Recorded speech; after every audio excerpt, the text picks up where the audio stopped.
If anyone had asked Evelyn Hart what her life would look like at 32, she would have painted a perfect picture.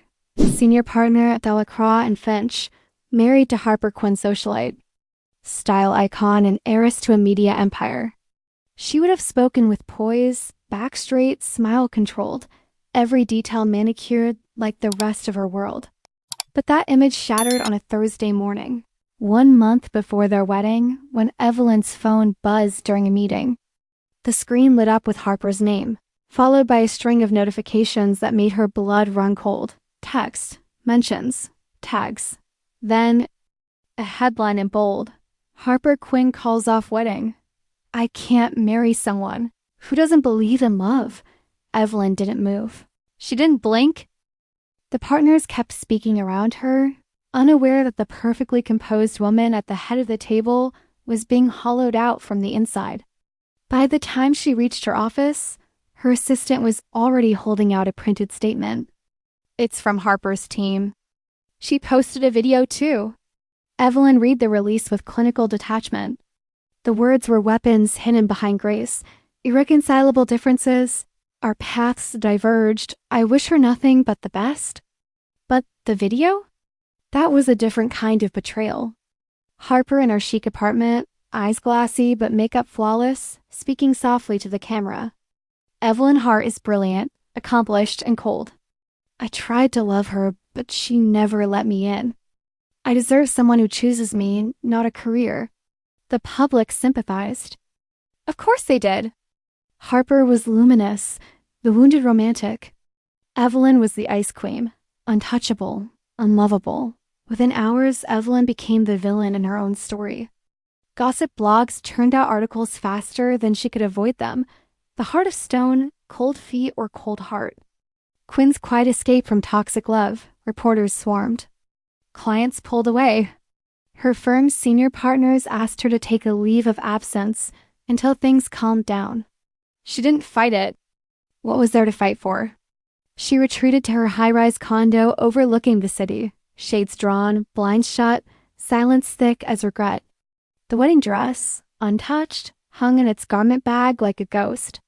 The ring sat in its velvet box, a cruel monument to the lie she had been living. And the worst part, Evelyn hadn't even been surprised. Because deep down she had known Harper never loved her. Not really. Harper had loved the idea of her. The prestige. The polish. The power. But not Evelyn.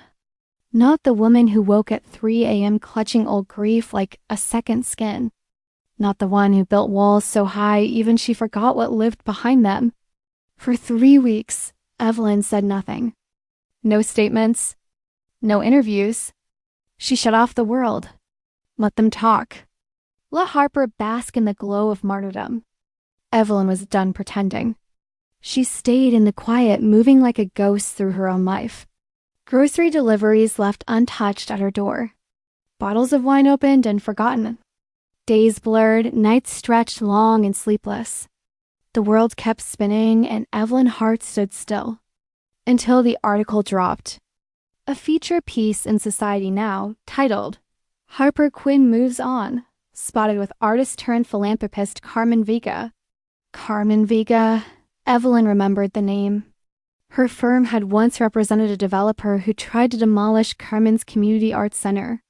Evelyn had drafted the settlement papers. Carmen had called her a vulture in heels. And now? Harper was photographed sipping wine beside her at a rooftop gallery, smiling like heartbreak had never touched her. Carmen in worn leather and red lipstick, effortless and defiant. Harper glowing like she'd been rescued. Evelyn stared at the image, something hot and dangerous building in her chest. Not jealousy. Not even betrayal. Reckoning. She stood, walked into her closet, and pulled out a sharp black suit that hadn't seen daylight in weeks. She brushed her hair into a sleek chignon, slipped on heels like armor, and stared at herself in the mirror. Not a bride. A storm. She had let Harper write the ending. Now, she would write the next chapter herself. And if it meant walking straight into the fire, so be it. The community board meeting was held and repurposed. Firehouse in the Lower East Side. The room was buzzing with frustration, graffiti-lined walls. Squeaky folding chairs, the scent of burnt coffee, and barely contained rage. Evelyn didn't belong here, and everyone knew it. Especially Carmen Vega. Carmen stood at the front, sleeves rolled, dark curls pinned back with a pencil, gesturing at a projected slide showing crumbling infrastructure and dwindling youth programs. We've lost 3 grants in 6 months. If this trend continues, the center won't make it through the year, she said. Our kids deserve better than political footnotes. Evelyn watched from the back, arms crossed, expression unreadable. She hadn't been in a room like this since her firm buried Carmen's case under bureaucracy and jargon. The moment the meeting ended, Carmen made a beeline for her. Of all the people to slither in, she snapped, voice low but biting. I didn't think you'd show your face again. Evelyn didn't flinch. I'm not here on behalf of Delacroix and Finch. No. So, what, you decided to check in on the peasants before returning to your penthouse? I want to help. Carmen blinked, then laughed, incredulous. You want to help me? After everything? You need funding? I have contacts. Why would I trust you? Evelyn hesitated. Because I know what it's like to lose everything. The weight in those words shifted something. Carmen didn't soften, but she didn't walk away either. This isn't your redemption arc, Hart. I don't need redemption, Evelyn replied. I need a project. And you need resources. Carmen studied her. The perfect lines of her suit. The ice behind her eyes. There was something else there now, though cracks beneath the frost. Fine, she said at last. You can sit in on our next strategy session. 1 meeting. Understood. Carmen leaned in slightly, her voice like smoke. But if you think this is some PR stunt to polish your image, I will burn you alive. Evelyn didn't blink. Then let's hope I give you no reason to. As Carmen walked away, Evelyn felt something unfamiliar coil in her chest. Not fear, interest. She lingered after the meeting, watching volunteers tear down the makeshift display boards, stacking papers, sharing quiet laughter. Real life, not curated, not approved by press teams or scheduled 3 weeks in advance. A girl with blue braids and a clipboard handed Evelyn a flyer for an upcoming fundraiser. You're welcome to come. We need all the help we can get. Evelyn took it, surprised by the casual kindness. Thank you. You're that lawyer, right? The one Harper dumped? Evelyn stiffened. Yes, cool, the girl said. Don't let that define you. It hit harder than expected. She left the building with the flyer in her hand and Carmen Vega's voice echoing in her head. She wasn't sure what she wanted yet, but she knew where she'd be tomorrow. 2 days later, Evelyn Hart walked into Vega Arts Foundation uninvited. She had told herself on the subway ride down that she was just dropping by, just gathering information, just observing. But the truth was simpler and far more dangerous. She was there for Carmen. The foundation wasn't exactly a fortress, just a squat brick warehouse with faded murals on its side, a hand-painted sign over the door, and an awning that had seen better days. One corner of the canvas drooped, heavy with old rain. Someone had doodled a small crown in Sharpie over the word Vega.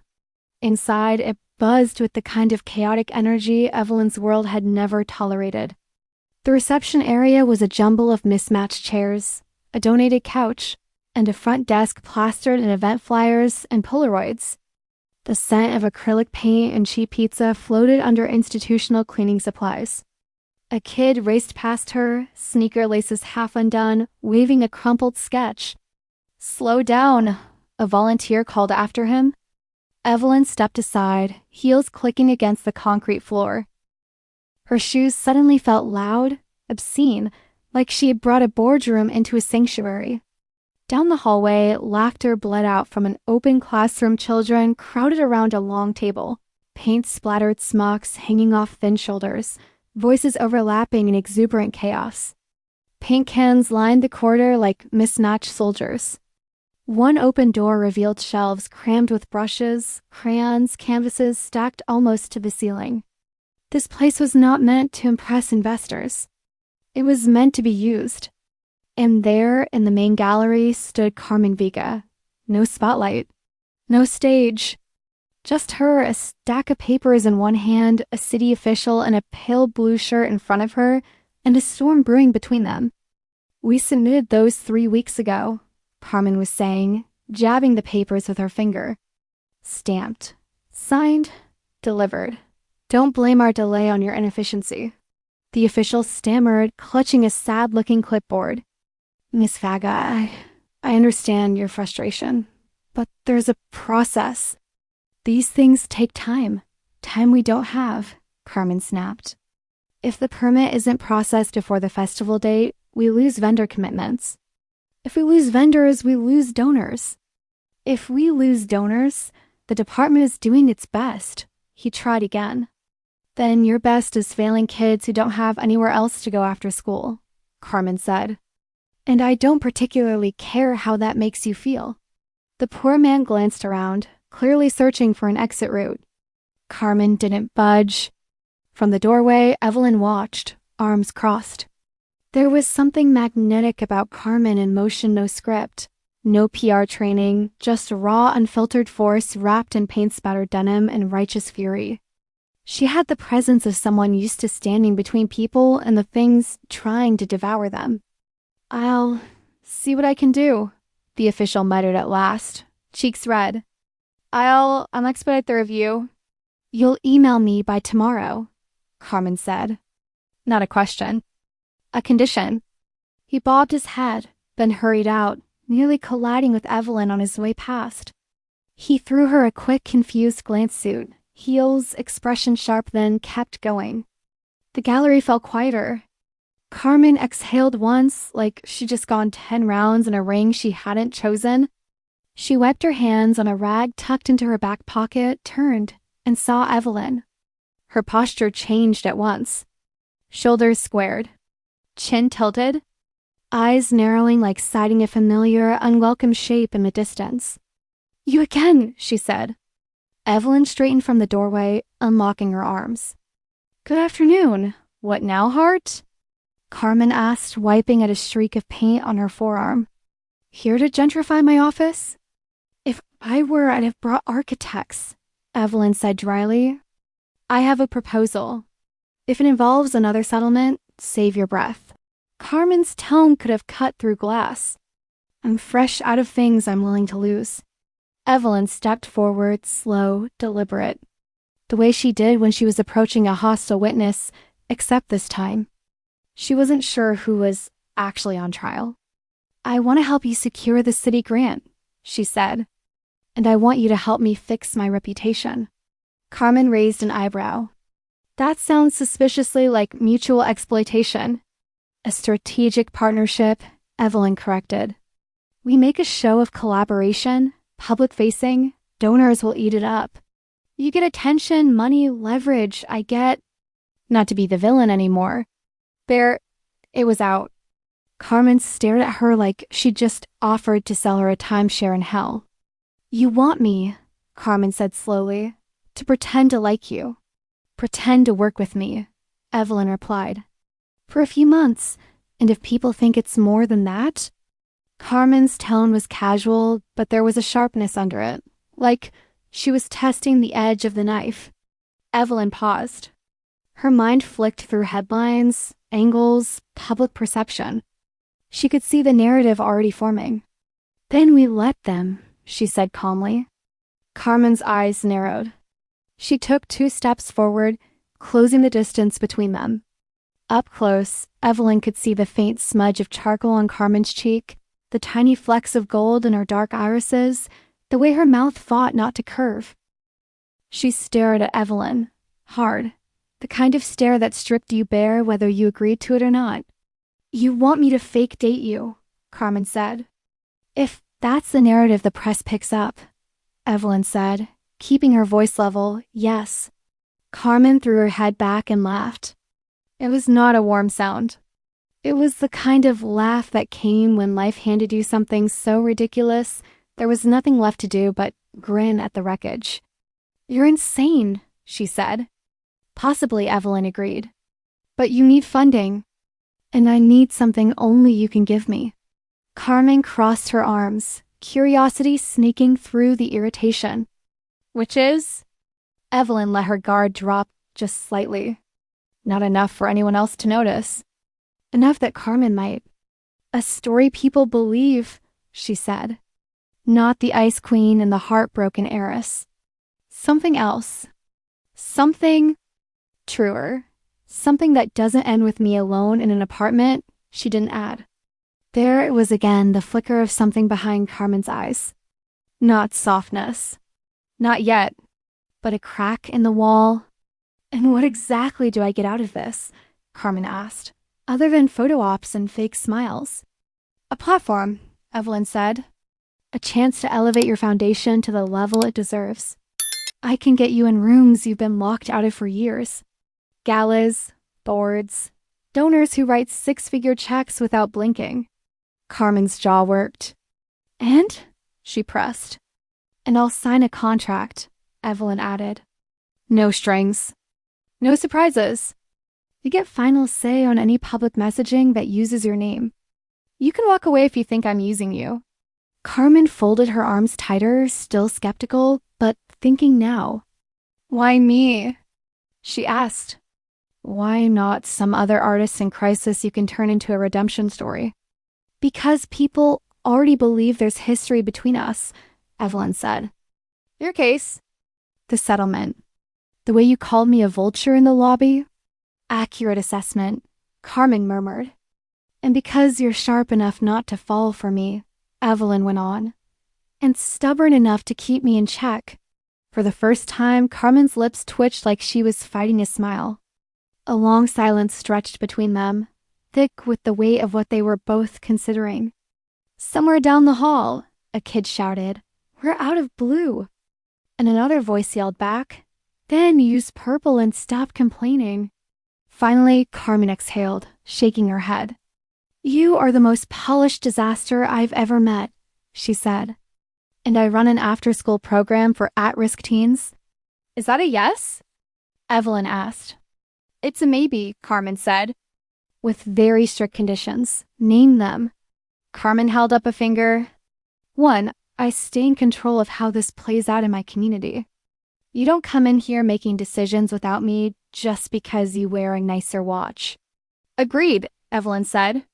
2, Carmen continued. No using my name to revive your career without my sign-off. If I see one leaked anonymous quote that sounds like it came from your PR team, I will personally staple a retraction to your forehead. Vivid, Evelyn said. Noted. 3, I don't owe you anything emotional, Carmen said. This is business, period. You don't get to suddenly become my confidant because we're standing close for photos. Understood, Evelyn said, though the words sat uneasily in her chest. And 4, Carmen added, stepping closer, voice dropping low, if this ever starts feeling like real feelings, you walk away.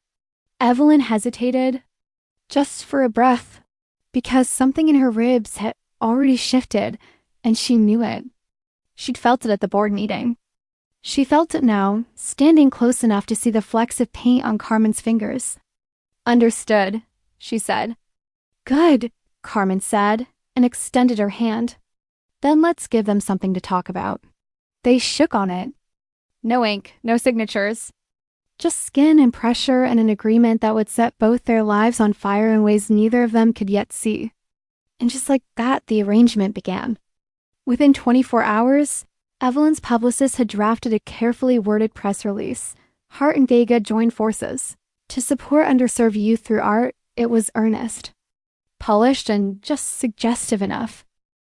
It highlighted Evelyn's commitment to social impact in the wake of personal transitions, and Carmen's visionary leadership in community arts. It mentioned the city grant, the upcoming fundraiser, their shared dedication to empowering marginalized voices. It included a photo of them outside the foundation, Evelyn in crisp navy, Carmen in ripped jeans and a linen blouse, arms loosely folded but standing just close enough for the camera to speculate. Carmen's smile was half smirk, half dare. Evelyn's was almost there, like she wasn't sure how to hold her face anymore. The headlines followed fast. The Ice Queen and the Firebrand new power duo? Is Evelyn Hart making a comeback with Carmen Vega at her side? From courtrooms to canvases, Hart's surprising new ally. They both pretended to ignore it.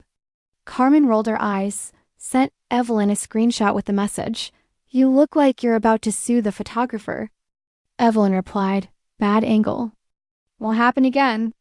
Then turned off her phone and read every article anyway.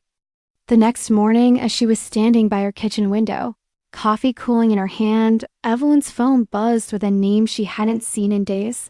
Harper. One text. "I hope you're not dragging her into your mess just to get even."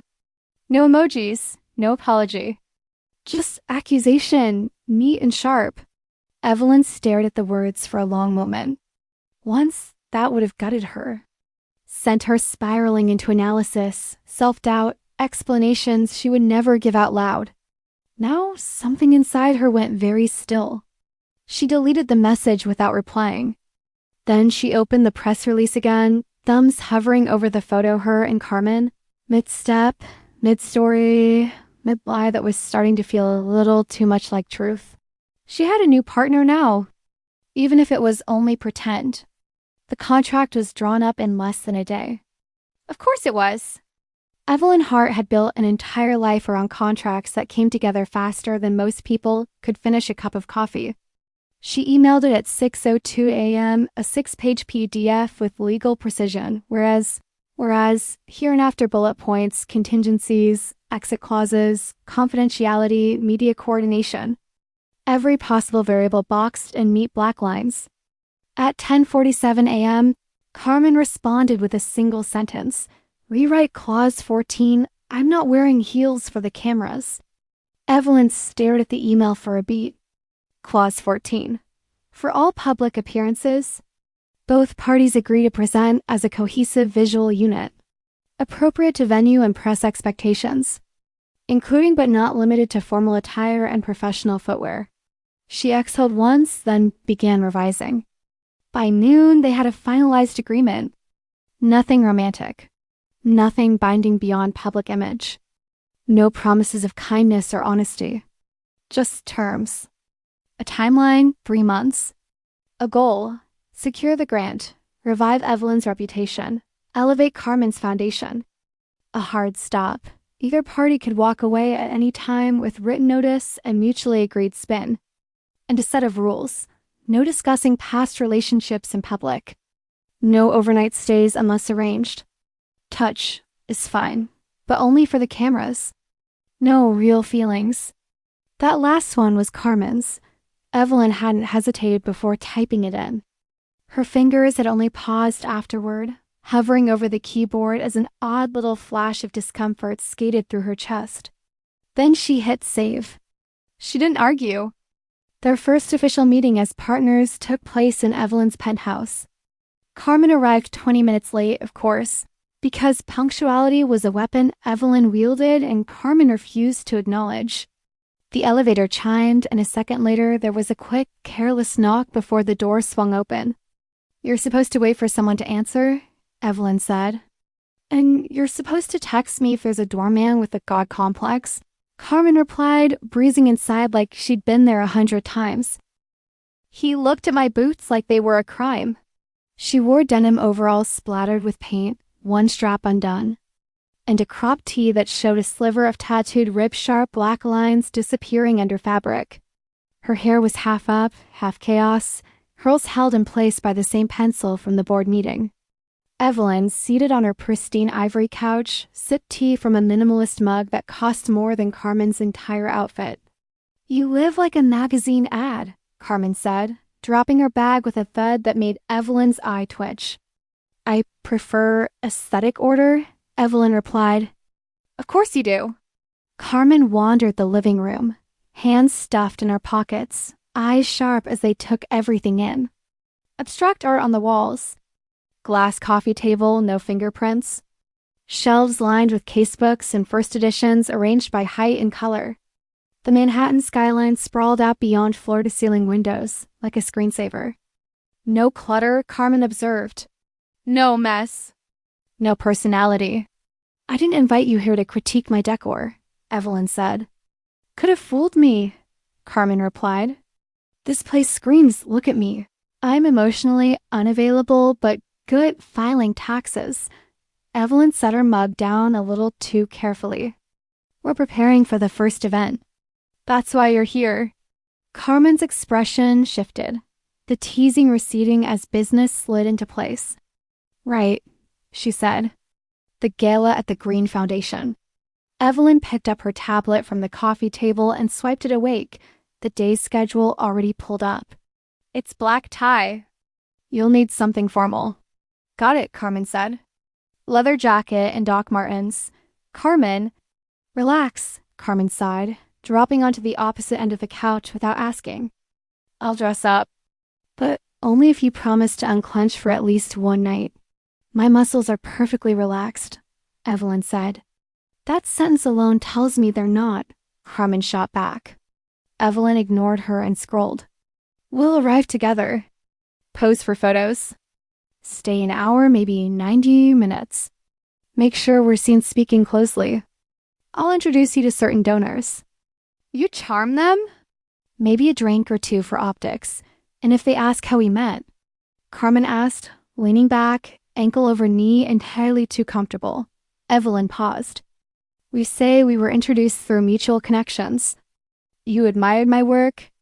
I admired yours. Carmen stared at her. Bold of you to assume I'd admire anything about you. You admired my power, Evelyn said flatly. You just hated what I did with it. Something flickered across Carmen's face: acknowledgement, annoyance, reluctant respect. Still do, she said. But I'm willing to admit you have potential if only because I plan on using it. Mutually beneficial, Evelyn replied. Carmen smirked. Like all great fake romances. Evelyn's head snapped up. This is not a fake romance. You literally wrote public perception of partnership into paragraph 2, Carmen said. We're flirting with semantics and tabloids. Perception is not the same as reality, Evelyn said coolly. Tell that to the internet, Carmen muttered. Later, they moved to Evelyn's closet. It was the size of Carmen's entire bedroom, easily. Rows of suits in shades of black, navy, and charcoal. Shoes lined up like soldiers. Dresses in neutral tones, cocktail length and floor length, all carefully spaced. Carmen stepped inside and whistled. You know there's a difference between a wardrobe and a hostage situation, right? Evelyn ignored that. You're roughly my height. We can have something altered by tomorrow if needed. She pulled out options tailored, monochrome, minimalist. Carmen laughed outright, a bright, disbelieving sound that bounced off polished wood. Do you have anything that isn't made by people named Eve or Tom? Carmen asked. You need to look the part, Evelyn said. I am the part, Carmen shot back. I run the foundation. I don't need a designer label to prove it. Unfortunately, donors are more likely to open their wallets if they recognize the logo on your neckline, Evelyn said. We're playing a game. I'm suggesting we use the rules to our advantage. Carmen rolled her eyes but rifled through the hangers anyway. Her fingers paused over a black jumpsuit Evelyn had bought on a stylist's recommendation and worn exactly once. What's this? Stella, Evelyn said. Straight leg, structured bodice, low back. In English? Carmen asked. It will look good on you, Evelyn said. Carmen grabbed it. See? Was that so hard? 10 minutes later, she stepped out of the bathroom wearing it. The jumpsuit hugged her waist, skimmed her hips, and dipped into a plunging neckline that left very little to the imagination. She twisted her curls up with her fingers, one strand falling loose over her temple. For the first time since Carmen had walked into her life, Evelyn's composure slipped. Her gaze dropped, then jerked back up. She blinked exactly once before looking away, focusing too intently on a spot on the wall that did not require that much attention. Carmen noticed. Of course she did. The closest thing to dignity I've seen in here, Carmen said, smoothing the fabric over her stomach. Still feels like I'm impersonating a Bond villain's lawyer, but I'll allow it. It suits you, Evelyn said quietly. Carmen grinned. Careful. That sounded dangerously like a compliment. Don't get used to it. That night, as Carmen left the penthouse, she paused at the door, hand on the knob. One more rule, she said. Evelyn turned from the entry table, where she'd been mentally reordering tomorrow's talking points. We've already agreed on the terms. This one's not going in your little PDF, Carmen said. It's between us. Evelyn folded her arms. All right. If either of us starts catching feelings, Carmen said, eyes steady on hers, we talk about it. No games, no pretending we don't feel what we feel just because it's inconvenient. Evelyn considered that. Her instinct was to say it was unnecessary. That this was controlled, contained. That she didn't blur lines. That she'd built an entire existence on separating personal from professional until there was almost nothing truly personal left. But the image of Carmen in the jumpsuit flickered in the back of her mind. The sound of her laugh in the closet. The way she'd looked standing in the middle of Evelyn's cold, curated life like she belonged there anyway. Fine, Evelyn said. But that won't happen. Sure, Carmen said, smirking as she opened the door. Keep telling yourself that. The door shut behind her with a soft click. After she left, Evelyn poured herself a glass of wine and walked to the window. The city sprawled out below, a constellation of light and noise. Cars crawled along glinting streets. Distant sirens wailed. Somewhere out there, people were making terrible choices in dim bars and tiny apartments, ruining and discovering their lives in equal measure. Her reflection stared back at her in the glass-perfect hair, perfect posture, lips pressed into a firm line. This was a deal. An arrangement. Nothing more. She reminded herself of that fact the way other people recited affirmations. And yet, somewhere behind the rules and the strategy, something had shifted. She could feel it, like warmth under cold marble, like the first hairline crack in a pane of glass that had held for too long. She sipped her wine, told herself it was nothing. Told herself she was imagining the way her chest had tightened when Carmen said, if this starts feeling like real feelings. She went to bed with her phone on the nightstand, screen down, notifications off. But the next morning, before she even checked her email, before she opened the calendar app or the financial forecast or the draft talking points, Evelyn found herself unlocking her phone. Opening Instagram, searching at carmenvega.art. The most recent post was a carousel of photos from the foundation a kid covered in paint. A half-finished mural, a close-up of Carmen's ink-stained hands. Evelyn lingered on the last slide. Carmen laughing at something off camera, head thrown back, throat bare, joy written in the lines of her face. Without thinking, Evelyn's mouth curved. She caught herself a second later, thumb hovering over the heart icon like it might detonate. She didn't double tap, but she didn't close the app either. And for the first time in a very long time, Evelyn Hart started her day with something that wasn't a contract, an email, or a crisis. She started it with Carmen Vega, and smiling. Evelyn Hart hadn't attended a gala in months. Not since the fallout. Not since her face became the subject of tabloid speculation and breakfast show panel debates with titles like, Can Career Women Really Have It All? As if she'd been a case study instead of a person. The thought of returning to the social circuit set her nerves on edge, but she didn't show it. She never showed it. She stood in front of her bedroom mirror, fastening diamond studs with steady hands, every movement precise. Her black gown skimmed the floor, structured but simple, with a sharp neckline and open back. Nothing too dramatic, nothing too soft. Powerful, controlled. In the hallway outside her bedroom, Carmen was humming. You're surprisingly calm, Evelyn said as she stepped out, adjusting her cuff as if it mattered. The hallway mirror reflected the two of them, Evelyn in black, Carmen in that jumpsuit, their silhouettes like mismatched chess pieces. I'm used to performing, Carmen replied, securing an earring. It was gold and imperfect, a little bent, like something she dug out of a thrift bin and decided was beautiful anyway. The trick is to stop caring what they see. That's... The opposite of what galas are for, Evelyn said. Exactly, Carmen said, catching her gaze in the mirror. So we make it our show, not theirs. The car arrived promptly at 7 p.m., a sleek black town car idling at the curb below. Evelyn's building staff had been instructed, no announcements, no names, no gossip. Not that such things ever fully stayed contained, but she could damn well try. In the elevator, their reflections stood side by side in the polished metal. Carmen rolled her shoulders, the fabric of the jumpsuit pulling just enough to flash the edge of the tattoo on her ribs. Evelyn's eyes flicked there once, then up again. "You nervous?" Carmen asked. "No," Evelyn said automatically. Carmen's lips quirked. Liar.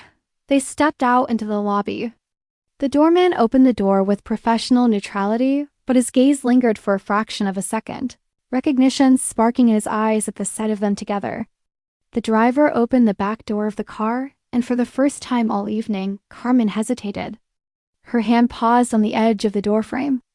Her breath hitched, just once. "You good?" Evelyn asked, a rare note of concern softening the cool edges of her voice. Carmen nodded, then shook her head, then nodded again. "Yeah, just big night." "Only if we make it one," Evelyn said. "Please," Carmen scoffed, sliding into the car. "You don't just attend big nights. You manufacture them." Evelyn followed her in, the door shutting them into leather and low light. The city blurred past in streaks of neon and headlights as the car glided uptown. For a moment, neither of them spoke. "You don't have to do this," Evelyn said suddenly. Carmen turned her head. "Which part?" "Wearing your jumpsuit, pretending I like you, or walking voluntarily into a room full of people who think art is an accessory." "All of the above," Evelyn said. If this backfires, Carmen cut in, "I'll still be the woman running a center that should have gotten funded years ago. You'll still be the ex your ex used as a stepping stool. So either we let them keep writing the story or we pick up the pen." "I vote pen." Evelyn swallowed a laugh. "You really missed your calling as a litigator." "Ooh," Carmen said. "Don't curse me like that." The Green Foundation's annual winter gala was held at the Waldorf, and the building glittered like it knew it. Lights draped across the facade like icicles.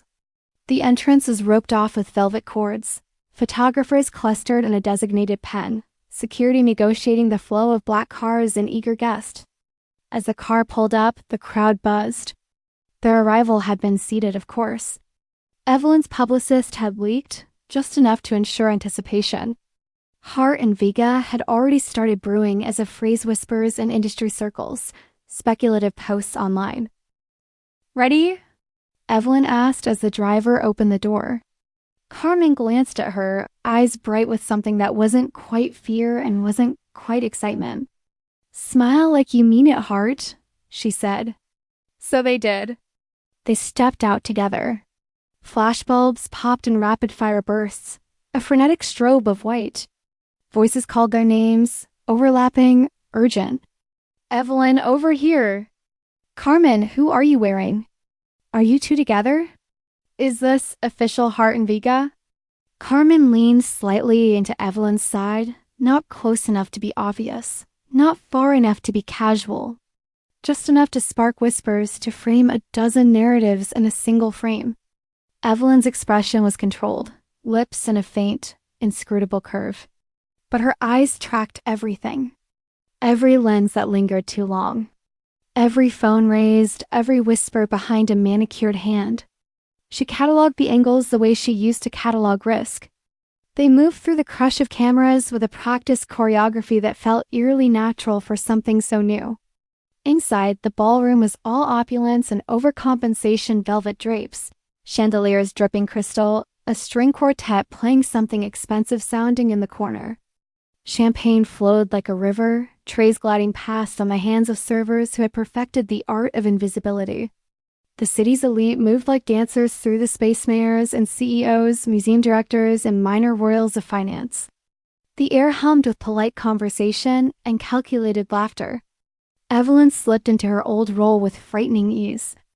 Carmen, this is Margaret Hawley, she murmured as they approached a silver-haired woman in an emerald gown. Old money. Donates to education, hates being bored. Carmen's smile turned brighter, warmer, like someone had turned up a dimmer switch. Miss Hawley, she said, offering her hand, I've admired your support for arts education for years. We've actually modeled some of our teen programs after grants you funded. Margaret's face lit up. Have you, dear? Tell me everything. To Carmen's credit, she played the role effortlessly.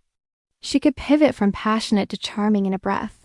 She spoke about the Foundation's work with clarity and heat about murals that transformed alleyways, about kids who used to skip school now staying late to finish projects.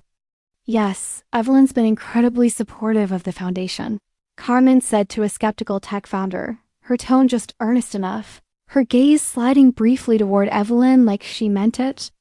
And Carmen's vision is exactly what this city needs, Evelyn added, the words slipping off her tongue smoother than she expected.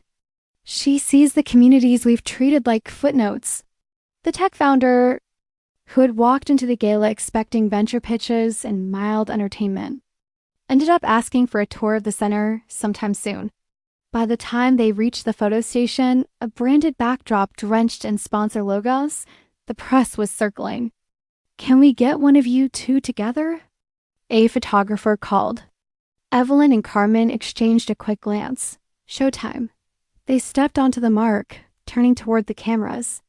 Carmen's hand brushed Evelyn's shoulder lightly, a touch that lingered just long enough to register without reading as forced. Evelyn didn't move. Her body remained steady in stillness. Lean in, Carmen whispered through a smile, lips barely moving. I don't lean? Evelyn murmured back. You do tonight. It was ridiculous. It was absurd. Evelyn turned her head just enough that her temple nearly touched Carmen's. The warmth of Carmen's skin was a subtle, insistent thing, a heat she could feel even through layers of makeup and pretense. Carmen smiled as the cameras snapped, and in that moment, with the flash catching them mid-tilt, they looked like something else entirely. Not a lawyer and an artist playing parts. A couple. The photos would look effortless, polished, intimate. The truth, however, was more complex. After an hour, Carmen slipped away to speak with a gallery curator who wanted to discuss a potential collaboration. Evelyn, suddenly unmoored, found herself drifting toward the bar. She ordered a drink she didn't particularly want, something amber and expensive, and leaned against the counter. Posture relaxed enough to look casual, rigid enough to be armor. Her gaze kept straying across the room. Carmen stood under a cascade of chandelier light, hands moving as she spoke, eyes alive, posture loose. People around her leaned in, drawn into her orbit. Evelyn realized with a faint sense of irony that she was staring. You're staring, a voice said beside her. Evelyn turned. Lydia Grant, fellow lawyer. Occasional rival. A woman who could turn a closing argument into art and a compliment into a warning. Her dark hair was pulled into a sleek knot, her dress navy and lethal. And here I thought you disappeared into some icy mountain retreat, Lydia said, lifting her wine glass. Nice to see you in the wild again. I've been occupied, Evelyn said. Clearly, Lydia replied, following Evelyn's gaze across the room. Interesting date choice. It's not a date, Evelyn said. Lydia smirked. Sure, that's why you've looked at her 10 times in the last minute. Evelyn didn't respond. Silence had always been one of her favorite weapons. Lydia studied her for a beat. Harper's not thrilled, you know. That implies her feelings are my concern, Evelyn said. Lydia tilted her head. Just be careful. People are watching. Some would love to see you fall again. I don't fall, Evelyn said. Everyone does. Eventually, Lydia replied and took another sip of wine.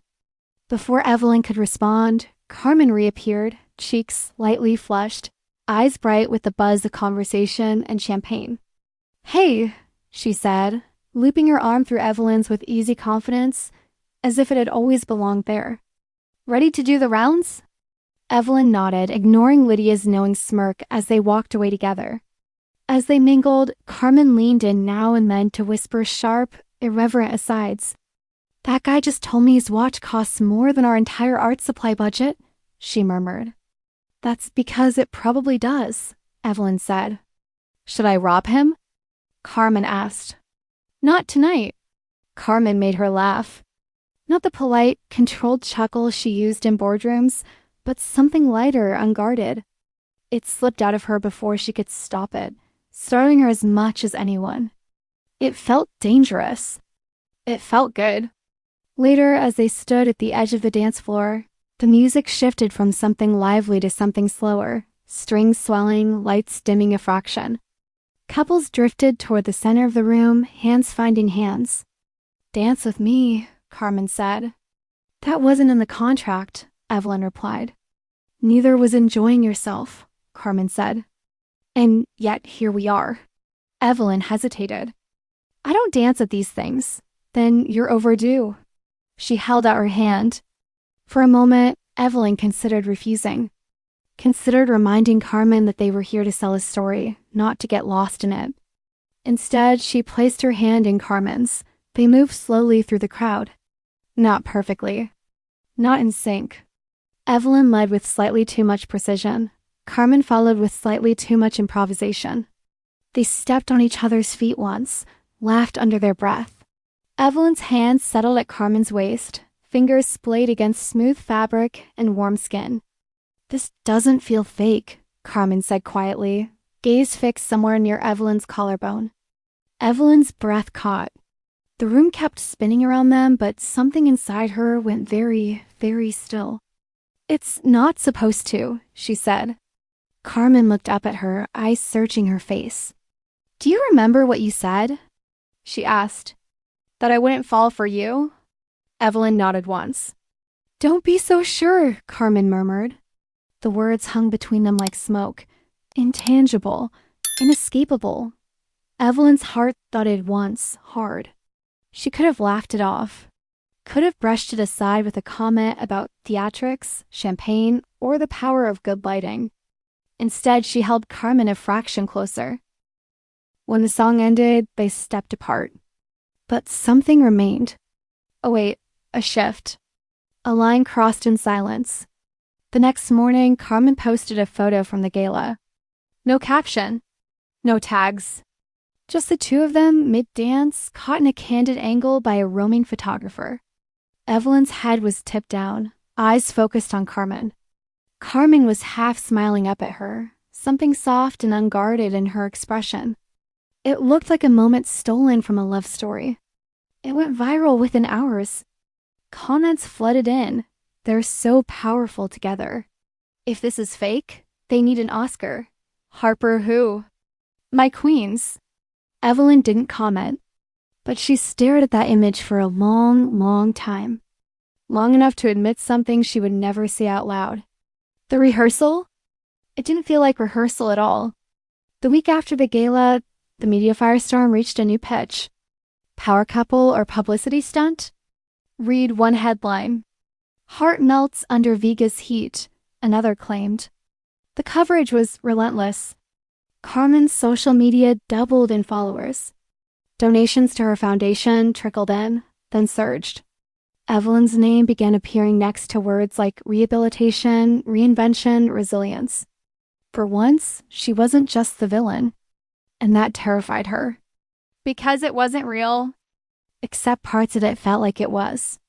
They began spending more time together. Carmen started coming over after meetings to strategize, but stayed to share wine. Late-night movies, heated debates about art and justice. Evelyn let her guard slip once, twice, too many times. Then Harper returned. She didn't show up in person. No, Harper Quinn preferred more theatrical methods. The message came through an anonymous source. A leaked memo. Subject: Allegations against Viga Arts Foundation. It detailed supposed financial mismanagement, citing inconsistencies in budget reporting, unaudited donations, vague program results. It was elegant, sharp, meant to raise doubt, not drop a hammer. And it worked. Carmen was furious. We're barely breaking even, she snapped as she paced Evelyn's apartment. There is no slush fund. No shadow account. This is a hit job. I know. It's Harper, isn't it? I suspect so. The language matches her PR team's A. Carmen stopped pacing, arms folded tight across her chest. She's trying to destroy me to get to you. She's trying to remind me who has power. So, what do we do? Evelyn was quiet for a long moment. We let it run its course. I'll have my contacts investigate the source. We keep our heads down until it clears. Wrong answer, Carmen said coldly. You retreat. I fight. Evelyn looked up. This is bigger than a headline. If we push back, she escalate. Good. Let her. I won't let her tear you apart. Carmen stepped closer. Then don't treat me like a liability. I've survived worse than her. Their eyes locked. You're not just a symbol to me, Evelyn said quietly. Carmen blinked. Then stop handling me like one. The silence between them was jagged. I need space, Carmen finally said. Evelyn's chest tightened. Carmen, just a few days. To breathe. To think. Carmen left without another word. The click of the door echoed like thunder. That night, Evelyn lay awake, staring at the ceiling. Her phone buzzed once an alert that someone had posted about her again. She didn't check it. She only stared at the empty space Carmen had filled. Across the city, Carmen sat in her dim office, reading every line of the smear campaign. Her heart beat fast and angry. This wasn't just about Evelyn.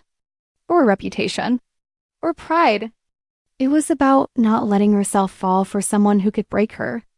And Carmen had learned long ago, love, when weaponized, was deadlier than any enemy. 3 days passed without a word. Evelyn measured them not in hours, but in distractions.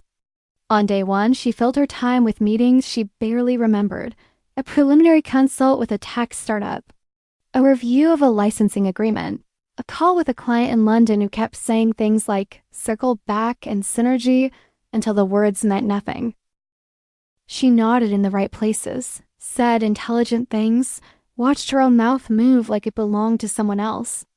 On day 2, she insisted she was fine and set about proving it. She cleared her inbox. She reorganized the files on her laptop. She rewrote a legal brief she'd already finished, then revised it 4 more times, trimming and tightening clauses that didn't need it. When her brain tired of that, she cleaned her fridge, alphabetized the spice rack, folded laundry with military precision. By day 3, the apartment looked like a showroom and her thoughts were a mess. Carmen's absence pressed into her like a bruise she couldn't stop touching. She found Carmen everywhere in the coffee mug she now preferred, because Carmen had once said it was the only thing in the apartment that had personality. In the way the couch cushions sagged slightly on one end where Carmen always dropped down with a dramatic sigh. In the faint scent of her shampoo lingering on a throw blanket. Evelyn was in the middle of reorganizing the spice rack for the second time, because apparently the difference between come in by height and come in by frequency was suddenly critical when her phone rang. The sound cut through the silence like a siren. Her hand froze halfway to the paprika. She stared at the caller ID. Carmen, her pulse leapt. She almost let it go to voicemail out of sheer reflex to compose herself, to rehearse. Instead, she swiped to answer. We need to talk, Carmen said. Her voice was steady, but clipped. Tighter than usual. No humor, no sarcasm cushioning the edges. Evelyn dropped the jar of saffron. It bounced against the counter and rolled, miraculously not breaking, spinning in a small circle before wobbling to a stop. Come over, Evelyn said. She didn't bother pretending to be casual. Now, there was a beat of silence on the line. Then, okay. An hour later, Carmen stood at her door. Rain clung to her jacket in dark patches, dampening the worn leather. Her curls were slightly frizzy around the edges, as if she'd walked the last few blocks. There were bruised half-moons under her eyes, the kind that came from too many nights staring at screens and ceilings. Her gaze, however, was unreadable. Evelyn stepped aside silently. Carmen walked past her into the apartment, shrugging off her jacket and tossing it onto the back of the couch, an emotion that felt jarringly familiar after 3 days of absence. She stood in the middle of the living room, arms folded, as if bracing herself for impact. "I talked to the board," Carmen said, skipping any pleasantries. "We've traced the accusations. Anonymous tip. No real proof. But it's still damaging." Evelyn shut the door and turned to face her. "I've had a friend at the Times looking into the story's origins. We'll have something solid by next week." "That's not why I'm here," Carmen said. Evelyn blinked. "It's not?" "No." The word hung between them, small and heavy. Carmen took a breath. "I needed to see you." The sentence landed like a stone dropped into still water, sending ripples through the room, through Evelyn's chest. She swallowed. "Okay." They stood there for a moment in the living room, not quite facing each other, not quite looking away. The city glowed beyond the windows' warm squares of light, streaks of cars, the faint pulse of a world that did not care if their lives were quietly detonating. "I've been thinking," Carmen said, "about what we're doing, about how it started." Evelyn's back straightened, muscles coiling, the lawyer in her bracing for impact, for termination clauses and clean exits. "You want to end it," she said. She kept her tone level, but the words scraped on the way out. Carmen took a step closer instead of away. "No," she said. "I want to stop pretending." Evelyn's breath caught. "What are you saying?" "I don't want to perform," Carmen said, voice softer now, but no less certain. "Not anymore. Not with you. I can code switch for donors, for politicians, for journalists. I can play the scrappy visionary when I need to, but I don't want to look at you and wonder which version of me you're seeing." Evelyn stared at her, something inside her unraveling, something slow and terrifying and inexplicably liberating. "You're seeing all of them," she said. "That's the problem." Carmen huffed out a laugh. "That sounds like something you should warn a person about before you pull them into your orbit." She closed the distance between them by another step. They were close enough now that Evelyn could see the faint freckles across Carmen's nose, usually masked by makeup under harsh event lighting. Close enough to feel the warmth radiating off her, a sharp contrast to the cool air of the apartment. "I don't know how to do this," Evelyn admitted. The words surprised her. She'd never said them to anyone about anything, not even as a child. She'd always known how to do things, and if she didn't, she learned quickly and silently. Carmen's expression softened in a way Evelyn rarely saw directed at her. She lifted a hand, fingers brushing along Evelyn's jaw, the touch featherlight testing. "Then let me show you," Carmen murmured. The kiss was not soft. It was fire. There was no tentative brush, no careful gauging of distance. Carmen's mouth met hers with certainty, with weeks and months of restraint snapping in a heartbeat. Evelyn's hand flew to Carmen's waist instinctively, pulling her closer, anchoring herself to something solid and impossibly alive. Months of tension, of stolen glances over coffee cups, and unspoken hunger across boardroom tables collapsed in that single moment. Evelyn had kissed women before. She'd had flings, brief affairs, a carefully curated relationship with Harper that had always felt like a performance she was slightly under-rehearsed for. She had never felt like this. She pulled Carmen into her arms, urgency overriding every rule she had ever written for herself. Carmen responded in kind, pressing closer, her fingers sliding up into Evelyn's hair, dislodging pins one by one. Each tiny fall of hair felt like another piece of armor clattering to the floor.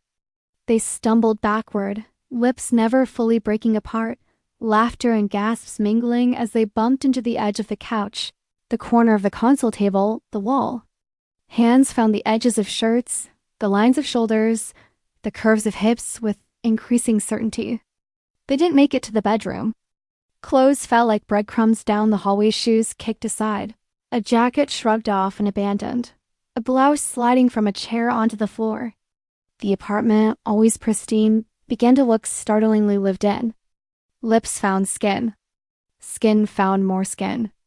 The click of a button, the whisper of fabric, the sharp exhale when fingers met warm, bare flesh. Gasps echoed off marble and glass and high ceilings. Evelyn had never felt this undone. Carmen kissed like she fought fully, without apology, with purpose. There was nothing hesitant in the way she moved, in the way she mapped Evelyn's body as if she'd been waiting for the chance. Her mouth traced a slow, deliberate path along Evelyn's throat, over her collarbone, down the line of her chest. Evelyn's hands fisted in Carmen's hair, her breath coming faster, her carefully curated self-control shattering in increments. She heard herself say Carmen's name, again and again, like a prayer, like a plea, like the only word that mattered. "Tell me you want this," Carmen whispered against her skin, her breath hot, her tone rough with need. "Yes," Evelyn breathed. The words spilled out before she could think to cage it. "Yes. God, yes." The world melted. Logic, rules, fear, all of it dissolved in a heat of bodies tangling and untangling, in whispered encouragement and half-swallowed moans, in the dizzying sensation of letting go without a safety net. Time blurred. There was only here, only now. Only the slide of hands and mouths and the kind of pleasure that left no room for doubt, only surrender. At some point, a blanket was pulled from the back of the couch, dragged down to the floor with them. At some point, Evelyn realized she was laughing small. Breathless bursts between kisses, between Carmen's murmured curses and praises. Eventually, the storm eased. After, they lay tangled on the floor, backs pressed against the cool leather of the couch, a blanket barely covering them. The city glittered outside the window, lights reflecting off glass, casting them in shifting shadows and soft gold. Carmen's head rested on Evelyn's chest, hair splayed across her collarbone. Her fingers traced idle patterns along Evelyn's arm, drawing shapes that never fully formed. "That's going to complicate things," Carmen said eventually, voice muffled by skin and cotton. Evelyn let out a quiet, almost disbelieving laugh. Her fingers slid through Carmen's curls, slow and gentle, as if committing the texture to memory. "Only if we pretend it didn't mean anything," she said. Carmen tilted her head up just enough to meet Evelyn's eyes. There was no armor there now, no performance. Just raw, open honesty that made Evelyn's heart stutter. "I don't want to pretend anymore," Carmen said. Neither did Evelyn. The realization settled over her like an exhale she hadn't known she'd been holding in for years. She didn't say, "I feel the same," or "me neither," or anything so tidy. Instead, she tightened her arm around Carmen's shoulders, pulled her closer, and pressed a slow kiss to her hairline. They lay there for a long time, listening to the hum of the city, the occasional honk, the faint music drifting from some distant apartment. Evelyn's mind, usually quick to sprint ahead into contingencies and consequences, stayed blessedly quiet. But as she held Carmen closer, feeling the subtle rise and fall of her breath against her, she knew this moment, beautiful, fragile, perfect, was only the beginning. Because falling was easy. Falling could happen in a single night, in the space between one heartbeat and the next, in the heat of a kiss that burned through every defense. Staying? Staying would be the fight. The morning after burned with a strange kind of clarity. Evelyn woke first. For a few disorienting seconds, she didn't know why her back ached or why her shoulder felt pleasantly heavy. The ceiling above her came into focus, the familiar smooth white of her penthouse, the faint shadow of the chandelier's reflection. The city hummed faintly through the soundproofed windows. Then she felt the warmth. Carmen was asleep beside her, arm draped across Evelyn's stomach, one leg hooked over her thigh like it had always belonged there. Her breaths were slow and deep, her curls spread across Evelyn's chest, tickling her skin. The blanket they dragged down from the couch was twisted around them, doing a poor job of actually covering anything. The floor beneath the thin rug pressed into Evelyn's spine in a way that should have been uncomfortable. Instead, she felt aware, every nerve awake. Her body ached in unfamiliar places, thighs, hips, muscles she didn't realize she tensed when she let herself want something that fully. The air still felt thick, humid with the echo of what they'd done. The scent of sweat and sex and Carmen's shampoo clung to the room. Evelyn lay perfectly still, staring at the ceiling, trying to memorize the feeling. The weight of Carmen's arm, the warmth of her breath, the way her own chest rose and fell more slowly than usual. It was terrifying. She'd had lovers before. She'd woken up in strange beds, in hotel rooms, in her own apartment with someone else's hair on her pillow. But it had always been compartmentalized, an indulgence, a distraction neatly walled off from the rest of her life. This felt different.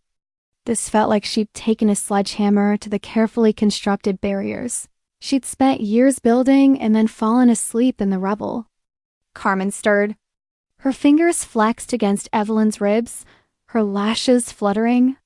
She blinked slowly, eyes clearing, tracking the room, then Evelyn.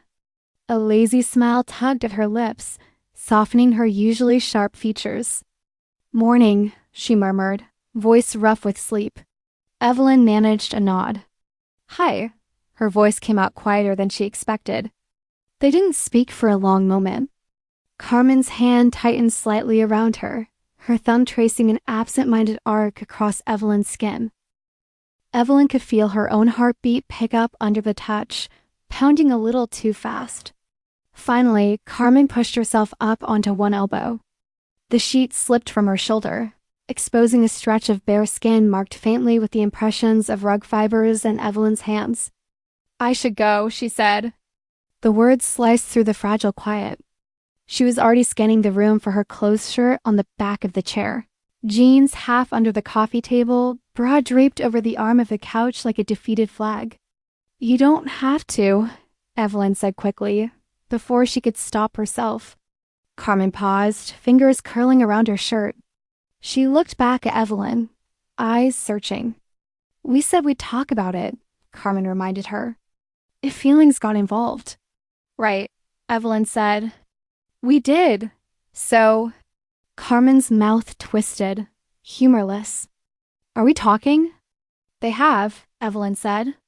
Carmen blinked. "What?" "Feelings," Evelyn clarified, swallowing. "They've gotten involved." A tiny, shocked laugh escaped Carmen. "Yeah," she said. "They have."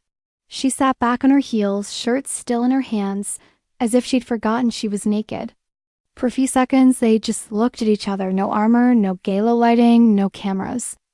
And then came the knock. Firm, repeated, impatient. Evelyn frowned, the moment shattering. She pulled the blanket tighter around herself, grabbed her robe from the back of the couch, and shrugged it on as she walked to the door. "Stay," she called over her shoulder. "I'll get it." In the entryway, she paused to smooth her hair, then opened the door. A courier stood outside, wearing a rain-speckled jacket and carrying a branded envelope. He looked vaguely apologetic. "From his heart," he said. "That's me," Evelyn replied, taking it. He had her sign a digital pad, then was gone, the elevator doors closing behind him with a soft chime. She looked down at the envelope. No return address. Just her name, printed in clean black type. A familiar coldness seeped into her bones as she walked back toward the living room, fingers sliding under the seal. Behind her, she heard Carmen's footsteps as she padded closer, clearly having abandoned the shirt for the moment. Evelyn pulled out the contents. Inside was a printed article. Not laid out, no glossy design. Just text-formatted, structured, ready. Not published. Not yet a draft. Her eyes caught on the title first, bold and hungry. Exclusive. Heart's romance with vigor, real love, or strategic lie. The world tilted for a second. Evelyn's vision tunneled as she scanned the first paragraphs. They traced the timeline of her breakup with Harper, the conveniently timed emergence of her connection with Carmen, the public appearances, the gala. The piece painted Carmen as a complicit player in Evelyn's redemption, arc an edgy altruist with everything to gain from proximity to power. It questioned the timing, the intimacy, the motives. Anonymous quotes from someone close to Hart added weight. "Evelyn doesn't do anything without an angle," said the source. She knows the public loves a comeback. Pairing up with a community darling like Carmen is the perfect way to rebrand. Another gem. She likes control image, narrative. This is just another story she's writing. Evelyn didn't need a byline to know exactly whose voice threaded between the lines. Her pulse spiked, pounding in her ears. Behind her, Carmen's hand brushed her bare shoulder. "What is it?" she asked, then saw the printout. She reached around and plucked the pages from Evelyn's stiff fingers. Her eyes moved quickly, skimming. Her jaw tightened. "Let me guess," she said bitterly. "The X strikes again." Evelyn nodded once. "It's a pre-release draft. Someone wanted to warn me. Probably Lydia. She's got a contact at this outlet." "Great," Carmen muttered. "Love that our lives are now early access content." She flipped through more pages, reading faster. In one section, the article described Carmen's foundation as a convenient stage for Heart's public rehabilitation, hinting that questions about Vega's financials might raise concerns about whether both women are playing the same game. Carmen's mouth thinned. "So now we're a scandal," she said. "We always were," Evelyn said quietly. Carmen lowered the pages to her side, arms crossing over her chest like she needed to physically hold herself together. "I can't survive this again," she said, voice tight. Evelyn turned fully to face her. "Carmen, I barely made it out of the last media storm with my dignity intact," Carmen went on. "When the center's building almost got bulldozed, when the press painted me as some angry Latina who didn't understand progress, I smiled. I did interviews. I tried to spin it. And it still almost destroyed us." "You're not alone in this," Evelyn said. "But I'm the one with the foundation to protect," Carmen shot back. "I have kids who depend on me, staff who trust me, parents who finally started believing this place will actually stay." Her eyes were bright now, anger and fear mixing into something volatile. "This could destroy everything," she said. "We can issue a joint statement," Evelyn started. "No," Carmen interrupted, sharp enough to cut. "No more statements. No more strategy. I am so tired of playing defense with my own life." "Carmen, we can shape the narrative," Evelyn said. "Counter the angle. Control the damage. I don't want control over the story." Carmen snapped. "I want the truth." Evelyn blinked. "What truth?" Carmen stared at her, and Evelyn suddenly felt more exposed than she had been on the floor 10 minutes ago. "Are you in this for real?" Carmen asked. "Or was last night just another tactic? One more way to blur the line between fake and real so the public can't tell the difference?" The question hit harder than any headline. Evelyn stepped forward, robe loosening slightly as she moved. "I haven't stopped thinking about you since the first board meeting," she said, the words leaving her before she could soften them. "I thought about you when I saw your name next to Harper's in that article. I thought about you when I wrote that first email. When you walked into my apartment and insulted my furniture. When you made donors who hate everyone love you in under 5 minutes." Carmen's jaw clenched. "That's the truth," Evelyn said. "I don't know how to perform that kind of thing. But is it love, Evelyn?" Carmen pressed, voice lower now, almost pleading. "Or is it just redemption disguised as attraction? Am I a person to you, or am I a path to something better than ice cream dumped by Eris?" The words landed like blows. Evelyn, who could argue any position in court, suddenly found herself without a script. "I don't know," she said honestly. Carmen flinched. "I don't know if it's love yet," Evelyn continued, forcing herself not to look away. "I don't know how to define what this is, not in clean language and bullet points. But I know it's not strategy. I know I feel more with you than I have with anyone else in a very long time. Maybe ever?" She exhaled. "And I know I want to find out what that means. If you'll let me." Silence stretched between them, taut and tremoring. Carmen looked at her, really looked at her, searching for cracks, for tells, for the slight shift of eyes or lips that would signal a lie. Years of fighting for scraps had taught her to read people like survival manuals. She found no manipulation, no smugness, just fear and something rawer, quieter underneath. Still, she shook her head, a small, pained motion. I need time, she said. To think, alone, without headlines and cameras, and your ex-wife by proxy writing monologues about our lives. Carmen, Evelyn began. But Carmen was already moving, scooping her clothes into her arms, pulling on her jeans without bothering to fully button them, tugging her shirt over her head as if the act of covering her skin might shield her from everything else. She shoved her feet into her shoes, grabbed her jacket from the couch, and headed for the door. At the threshold, she stopped without turning around. I meant what I said last night, she murmured, about not wanting to pretend anymore. I did too, Evelyn said. That's what scares me, Carmen replied. And then she was gone. The door clicked shut with a quiet finality that echoed like a slammed gate in Evelyn's chest. By noon, the article leaked anyway. It spread like wildfire. The headline changed, slightly less tentative, more salacious. Calculated or candid, inside Evelyn Hart's new love story with Carmen Vega. News sites ran it with side-by-side photos. Evelyn and Harper at some past gala, all polished light and curated happiness. Evelyn and Carmen at the recent gala, mid-dance, faces close, something softer and more dangerous between them. Cable shows did split screens, analysts debating whether this was progress for queer representation or just another spin cycle from the elite. Social media did what it always did. Some comments were cruel. She's just using another woman as a prop. Carmen deserves better than to be some rich lawyer's PR shield. Once a manipulator, always a manipulator. Some were hopeful. I choose to believe it's real. They look happy, leave them alone. Most were noise. Evelyn sat in her office home, now blurred into workplace, watching it unfold, fists clenched around a pen she wasn't using. She played the game too long. She thought she knew how to bend perception, how to use public narrative as a tool instead of a mirror. Now it was playing her, twisting every gesture, every glance, into evidence for someone else's story. Her gaze drifted to the framed photo on her desk, a candid from the gala that Carmen had insisted she keep. Carmen mid-laugh, head thrown back, eyes bright.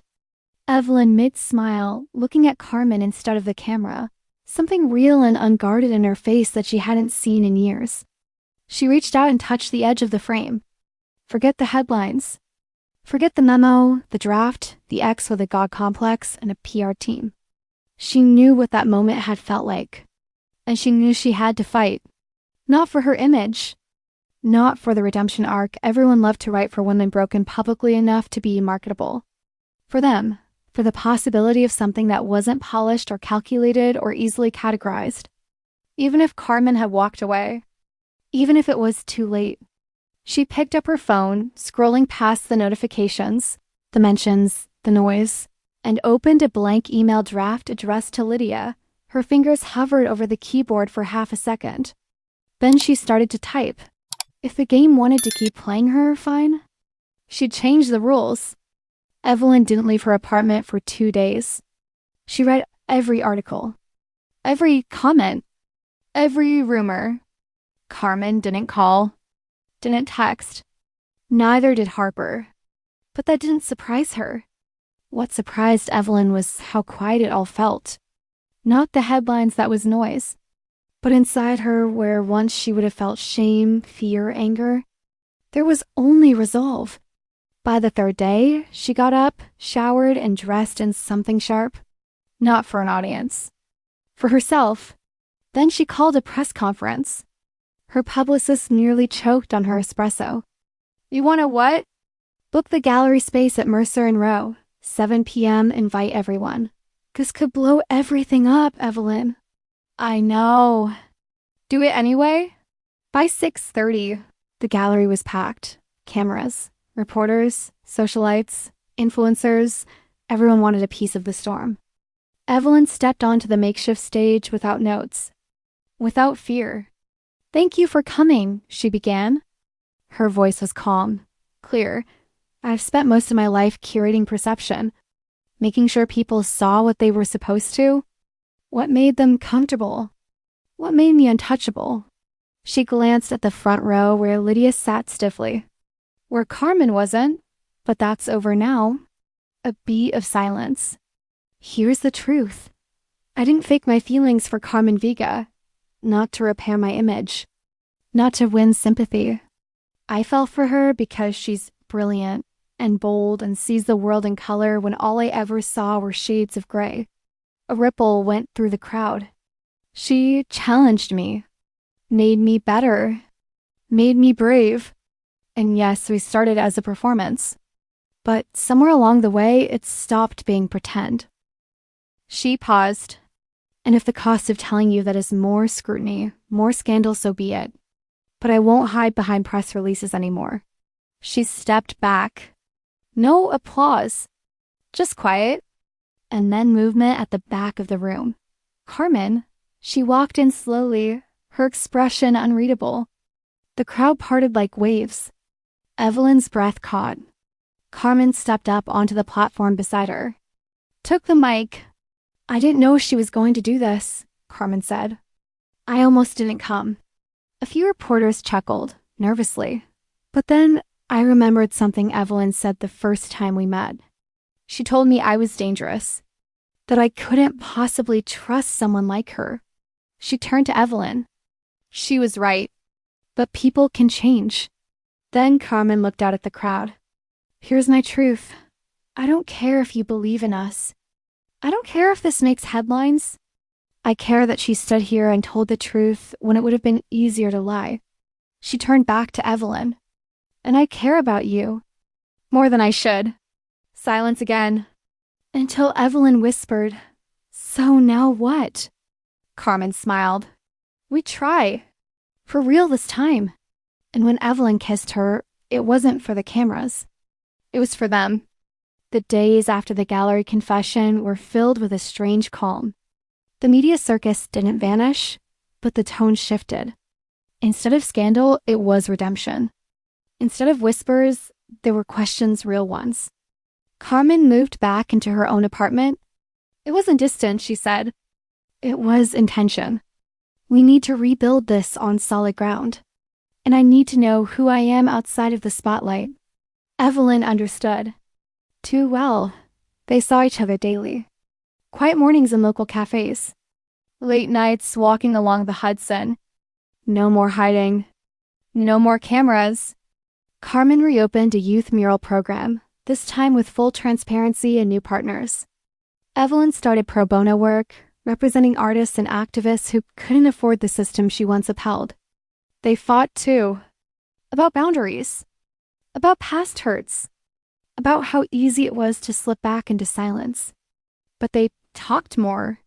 They listened. One night, Evelyn found Carmen curled on her couch, sketchbook open, charcoal on her fingers. What are you drawing? You, Carmen said without looking up. Evelyn sat beside her. Why? Because you've changed. And I need to remember this version of you. Evelyn reached for her hand. I'm still changing. Good, so am I. They kissed, then gentle, slow. Not urgent like before. Not burning. Just warm, grounded, safe. Later, as they lay in bed, Carmen whispered, What are we now? Evelyn didn't answer immediately. She watched the ceiling, tracing the shadows of the city lights. We're something real, she said finally. That's enough for me. Carmen nodded. For now.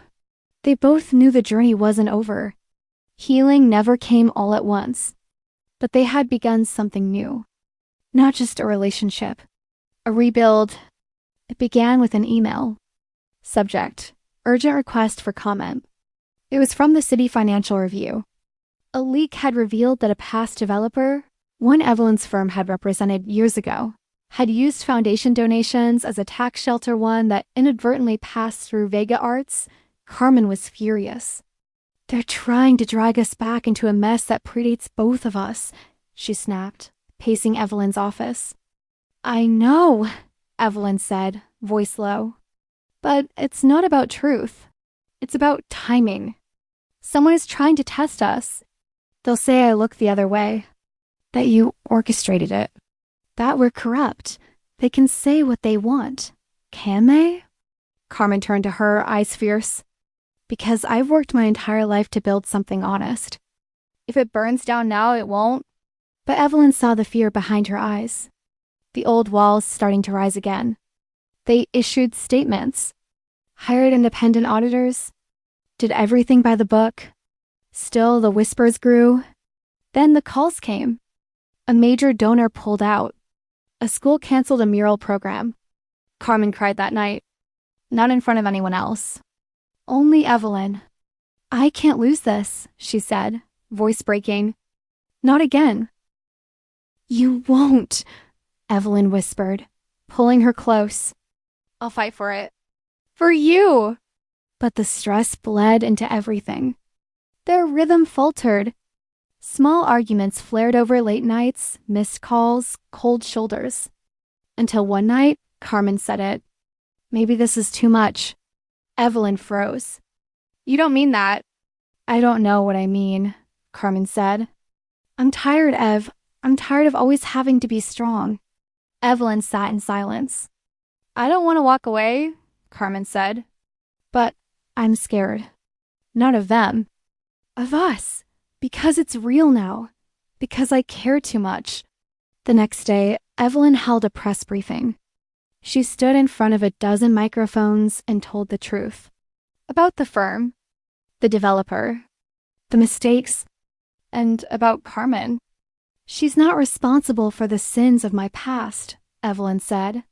She's the one who pulled me out of them. It didn't fix everything, but it shifted something. Carmen watched it online, and then, slowly, came back. I'm not going anywhere, she said that night. Evelyn held her tighter than she ever had. This was their test, and they were passing it. Together, the following week brought unexpected news. Evelyn received a call from an international arts foundation based in Paris. They wanted her to lead a new division focused on arts justice providing, legal and institutional support to underrepresented creators around the world. It was prestigious, powerful, life-changing. It would also mean leaving New York. And Carmen. You should take it, Carmen said after Evelyn told her. You're not even going to ask me to stay? Carmen smiled sadly. You've spent your life carving out a place for yourself. This is part of that. And what about us? I don't want to be the reason you don't become who you're meant to be. Evelyn reached for her hand. But what if who I'm meant to be includes you? Carmen didn't answer. Not then. Days passed in a fog of uncertainty. Evelyn consulted with mentors, friends, even Lydia, who only shrugged and said, do what terrifies you least? But that was the problem. They both terrified her. Carmen, meanwhile, threw herself into work. The foundation had bounced back, and her latest project, a citywide youth art festival, was days from launch. She didn't bring up Paris again until the night before Evelyn had to decide. They sat on the rooftop of Carmen's building, wrapped in blankets, wine between them. I love you, Evelyn said, sudden and raw. Carmen stilled. I should have said it earlier. When you were holding everything together. When you kissed me in front of that whole damn city. Tears welled in Carmen's eyes. I love you too. So much it scares the hell out of me. Evelyn exhaled shakily. Then let's be scared together. I don't want you to give up Paris. And I don't want to give up you. Carmen looked at her, then smiled through tears. Then don't. Take the offer. But not alone. Evelyn blinked. What? I can move. The foundation is strong now. I have teams in place. We can build something there, a version of this, just somewhere new. You'd do that? For us? Yes. They kissed beneath a sky littered with stars. It wasn't a goodbye. It was a beginning. The offer still stood. And now, so did they, together. The move to Paris wasn't seamless. There were logistics to manage visas, apartment hunting, farewell parties. Evelyn packed her life into labeled boxes. Carmen gave a teary speech at her foundation's last board meeting. The night before their flight, they stood in the empty penthouse Evelyn once guarded like a fortress. "Looks different now," Carmen said, spinning slowly in the echoing space. Evelyn smiled. "It looks like a place we outgrew." They left the keys behind. Paris welcomed them with rain. Soft, gray skies, and the scent of fresh bread drifting through narrow streets. Their new flat was smaller, older, charmingly imperfect. Carmen called it lived in.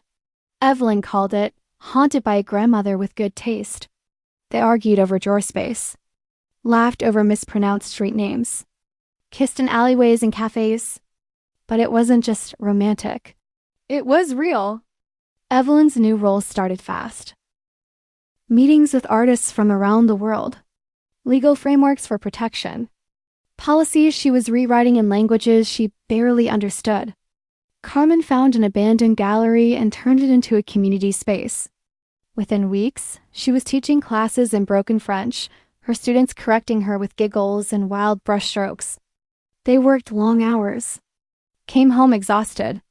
Fought over trivial things: laundry, too much takeout, Carmen's refusal to stop painting at 2 a.m., but every night ended the same, with soft apologies and shared beds, with hands reaching, hearts anchoring. One night, after a particularly brutal day, Evelyn walked in to find candles lit and Carmen cooking something vaguely edible. "I thought you hated French kitchens," Evelyn teased. "I do," Carmen said, "but I love you more." Evelyn froze. "I know we said it already," Carmen continued, "but I needed to say it again.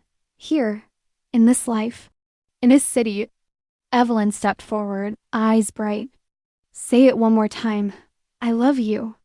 And Evelyn whispered, "Then I guess we made the right leap." They toasted with cheap wine, danced in bare feet, fell asleep tangled in old sheets, the city humming below. In the morning they woke to sun, and the quiet, steady certainty of what they were building. Together, the gallery buzzed with light and life. Carmen's first Paris exhibit was a resounding success. Community artists lined the walls with vibrant, defiant, tender work paintings that whispered truth and shouted rebellion. Evelyn stood near the back, watching Carmen talk animatedly to a small group of patrons. Her hands moved like a conductor's, animated and passionate. Her joy was radiant. Later, they walked home arm in arm through Montmartre, the city pulsing around them. "It was perfect," Evelyn said. Carmen smiled. "It was ours." The apartment glowed softly when they returned. It wasn't grand, but it was theirs. Books lined mismatched shelves. Plants Carmen overwatered thrived anyway. A crooked photo of their first day in Paris hung above the couch. It looked like home. It felt like peace. That night, Evelyn took Carmen's hand, kissed each finger slowly, then asked, "What do you want next?" Carmen leaned in, brushing her lips over Evelyn's cheek. "This, just this." "This every day," Carmen whispered. "And maybe a dog?" Evelyn laughed. "That's what love looks like to you." "No, that's what a future looks like." They kissed, deep and slow, a promise pressed between them. Evelyn Hart, the woman who once wielded power like armor, now used her strength to build. Carmen Vega, the artist who survived too many storms, had finally found shelter. They weren't perfect. They weren't finished. But they were whole. Together, they had turned performance into truth. And that truth was home.